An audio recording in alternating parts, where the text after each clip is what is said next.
Here's Brody Brazil. Can I tell you my biggest disappointment so far?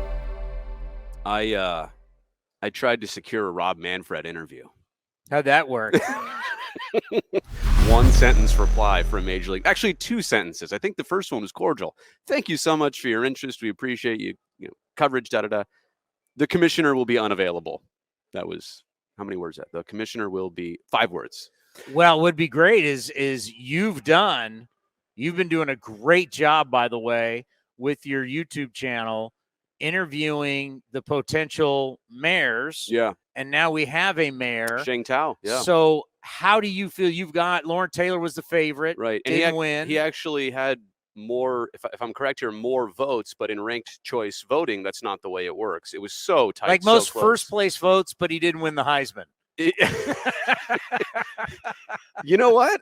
I never thought about it that way. Right? But it is, and that's why it took, more than a week to figure and sort all this out. I mean, and it really was razor thin, the margin of how she won. But look, that's the way it is, and that's what happened. Everybody's asking, so what does that mean for Howard Terminal? First off, we should all establish Oakland has some other issues it needs to resolve, and a new mayor or just any mayor has a lot of responsibilities in that. But as for the piece of the pie that we care about, the ballpark, the negotiations, so she's somebody who's not even been in the conversation, in the direct dealings with the baseball team and the city. She's allowed staff to do that. That's how all city councils members are. But now when she gets to the point of being mayor, she will be hands-on. So it's yet to be seen how exactly she will guide this. Obviously, Libby Schaff did a lot of the heavy lifting to get the process and the project to at least where it is now. I do think Sheng Tao is motivated to do this. I think Lauren Taylor was maybe a bit more polished on what he said, how he talked about Howard Terminal versus how Mayor-elect Tao has done it so far. But I don't want to take anything away from her motivation to get a good deal done and to get good things happening in Oakland. So it's a different thing than what we've been used to, but it's not a bad thing. One thing that's really interesting about this, and a lot of people, you may not know, you don't care. Brody's been doing a great job keeping you updated on this. Hang on. You keep going. Hang on. So has Casey Pratt, our buddy Casey Pratt's done a great deal. Yeah, bust that out. Most people have no idea what here in San Diego. Anybody know what this shirt is? But to us, this means something. Anybody know what Howard Terminal is? Nope. They don't know. Infrastructure money. Oh, yeah. Infrastructure money. It's a sexy conversation, by the way. It's playing a really big, because the money that's going to be for this project, if the project doesn't go, right, they don't get to then say, well, we're not going to take this infrastructure money and we're going to go somewhere. No, they lose the infrastructure. It's scholarship money. Like, I'm giving you the money to go to pick a fancy school. San Jose State. Harvard of the West. I think that's only about $5,000 a year.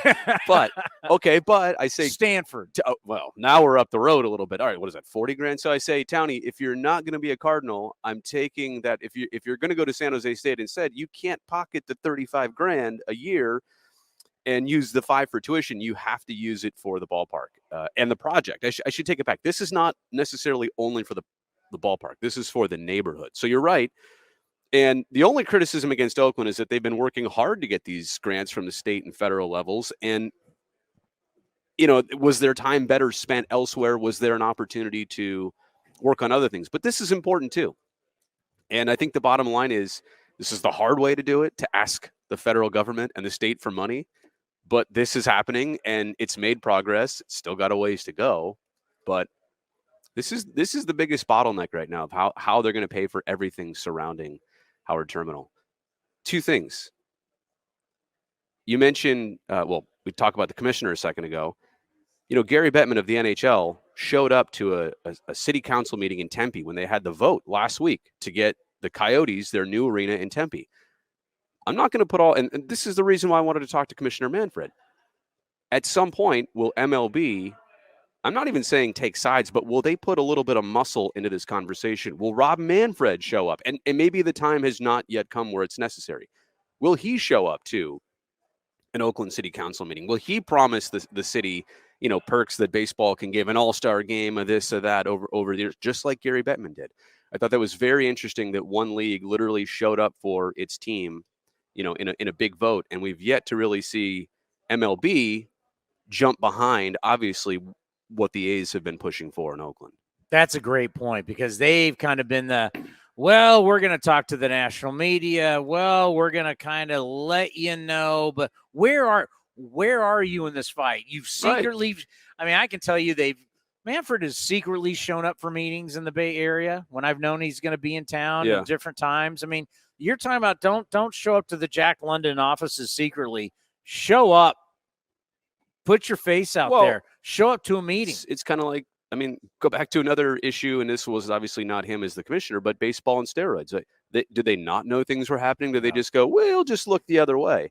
And I feel like right now, with Howard Terminal so far, hey, we're gonna pressure you. We're gonna say, hey, we need you in Tampa to get your stuff straight, but we're also not going to tell you what to go, where to do. We're not going to help you, or we're just going to say you take care of it. I would love to see, their input, their influence on this.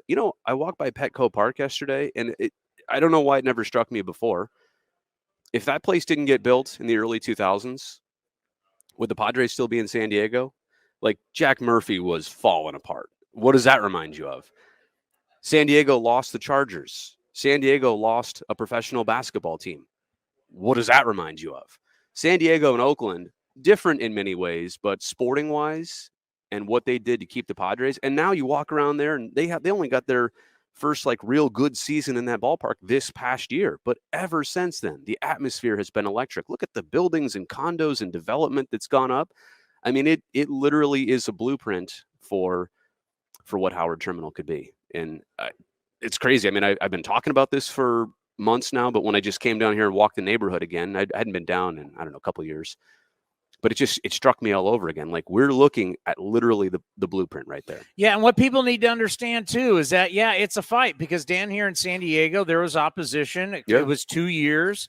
It's the reason why Tony Gwynn never got to play in the stadium, because it got pushed back 2 years. Right. But the reality is the gas lamp was always where the Super Bowl parties would be. Right. But once they built Petco, it completely changed downtown. Right. So when you have, and I read the stuff coming out of Oakland, and I hear what people say, but it's like, you want to go, okay, if you don't want to just look across the bay at San Francisco, right, this is a place that you can look at to say, okay, what happens if you build a new ballpark? What happens if you go all in, you make that commitment? This is a great example of what can happen to your downtown, to Howard Terminal, to that whole area. I mean, the fact that you'd be building on the port, which was never really thought of as a possibility, what that could do for the city. It's hard to even get that approved. And quite honestly, that part of this process has already happened. The approval, the land designation, like the hardest parts of this are already in the bag. You know what else Petco Park has right next to it?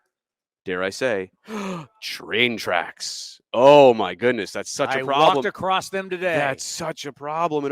And look, that is something the opposition just has as a tactic or whatever, and it's been talked about. I crossed them too yesterday, back and forth. I mean, they literally built that ballpark within a baseball's throw of a full rail yard over there. So if it can be done here, and it's lived on for almost 20 years now, I'm pretty confident we can build a replica, an even better replica. It's almost like we need to get a bunch of Southwest flights for everybody in Oakland and bring them down and say, look at this. No, seriously. This is what we're talking about. Seriously. I made a video yesterday. It's going to go up on NBC today. I did a walking tour, and I'm not here to say that I'm rehashing all my material from the video, but please promote. This is your audience. No, I'm not this even. audience loves you. I just want to give you Brody Brazil. I'm trying to give you the best thoughts and content and perspectives on it. And that's what this is, right? You're right. This needs to be shared with people back home. Like, they need to be reminded of while we're here, while baseball is here, they need to be reminded of what could be possible and like what it looks like when it's done. Because right now, what have we seen? Renderings, we've heard this, we've heard that, aerial shots, but like, let's see what it could look like when completed. Going back to my time with the Raiders, and I always dealt with this, and I say this a lot now with the A's, is, when there's a lot of naysayers and a lot of people tell you why it's not going to be a good deal, I always think about, tell me why, if the team leaves, how it's good for the city. Like I said before, do you think the Padres You know what else I saw on this date in like 74? The Padres almost went to Washington. I didn't even know. I don't even know this story. And 74 was No. way before, Qualcomm, Jack Murphy was outdated. But like, had the Padres not been able to secure this spot, are they still in San Diego right now? Are they the Vegas Padres? Are they? Did they go to Montreal? Right. Well, at one point, the Padres, the Las Vegas Stars, were the Padres long time, I should say. Yeah. AAA team. Yeah. No, I mean it's like they've kind of lived what we're going through right now. So, yeah. And you know where you can also put that too? I mean, not too long ago when they were talking about getting rid of franchises. Remember, they talked about Minnesota. Yeah, contraction. They worried about Seattle. I mean, look at T-Mobile. We will always remember Safeco. It's just not San Diego. It's just not San Francisco. Right. It's Minnesota. It's Seattle. It's all these different cities where you've built a ballpark. It has not failed the community. Right. Yeah. Show me an example of where it went wrong. Now, it's gone wrong, I think, in the way some governments pay for it. They regret. I mean, but that's that's on our table right now. We're preventing against that. Like that's the whole part of this process, is so that there are no regrets for the city of Oakland. Right. To your point, yeah. As it's built out, show me an example of where it went wrong. There's not one. It has gone wrong, I think, financially. But that again, that's why this is taking longer to get right, so that we don't have that issue in retrospect. Is there anything, since you've been really on this and investigating this, is there anything that's out there that is just completely false, but the people who don't want the ballpark to happen just keep hammering this, that we need to educate people on? Yeah, there's been a few things, but they change over time, right? At first it was the port can't survive if you take away these 55 acres. And then like federal or regional judges say, no, that's actually not true. Or the Port of Oakland says, no, that's actually not true. And then it's, well, the train tracks are in the way. And then they say, well, we can safely mitigate that. We've got examples. And then they say it's going to take away money from Oakland schools, or it's going to raise your taxes if you live in Oakland. And that's like, no, that's what an infrastructure tax district is. Like, it's going to pay for itself. So it's been one thing after the next, to be honest with you. I can't even pinpoint one.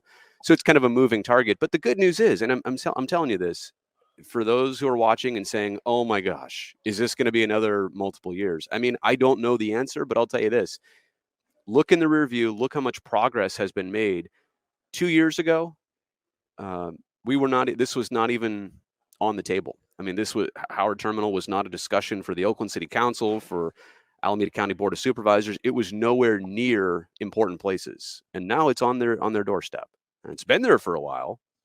I mean, it is frustrating to see, like, go back to the NHL. Those Coyotes get a brand new arena approved in a matter of months. Here we are years later. Oh, the Titans have a new football stadium that's going up. I do understand the comparisons and the frustration in that, but at the same regard, it doesn't matter 10 years down the road if and when this place is all done. You will forget. You actually will forget how long it took. You'll remember it, but it won't rub at you the same way it does right now.